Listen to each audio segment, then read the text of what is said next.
Everton have already been in Wales this off-season getting Jiffy Sigurdsson from Swansea City, and now it appears the Blues could be returning this time to Cardiff City. Striker Kenneth Zohore has been the subject of transfer interest from Brighton and Hove Albion, and now it appears Everton are joining the chase, per ESPN FC.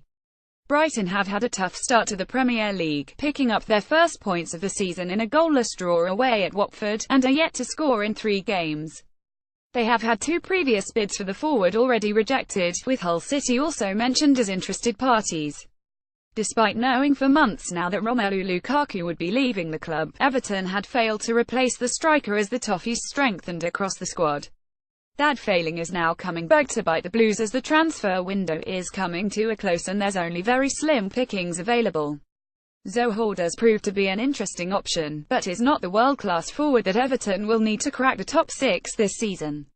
The offers rejected are in the £10 million range, which appears to be a pittance in the current Premier League market for a striker who could get you a dozen goals. However, he does bring height and bulk to the front line, characteristics the Toffees forwards are missing currently. The 23-year-old has had a very good start to the season, despite scoring just once. The Bluebirds have won 5 out of 5 so far and sit on top of the championship. A Denmark national, Zohore has scored 26 times in 61 appearances at various youth international levels. Left-footed and a strong finisher, he is a distant relative of Didier Drogba, who has had success at various levels of world football.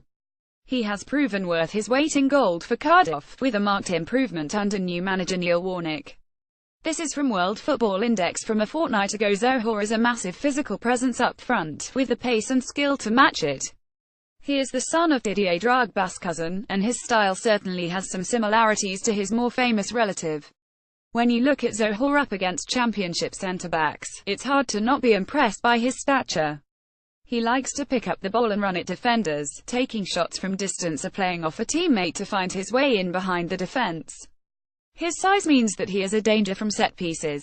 Where Zohore has sometimes struggled is his intelligence, but his manager has worked on that with him and it is improving with every game. He's learning all the time, said Warnock in January, and his contribution to Zohore's development is plain to see. He's got a lease of life that might not have been possible a few months ago, and I think he understands my contribution to that, the manager said of his desire to keep Zohore at the club for this season. Here's his top 5 goals for the Bluebirds.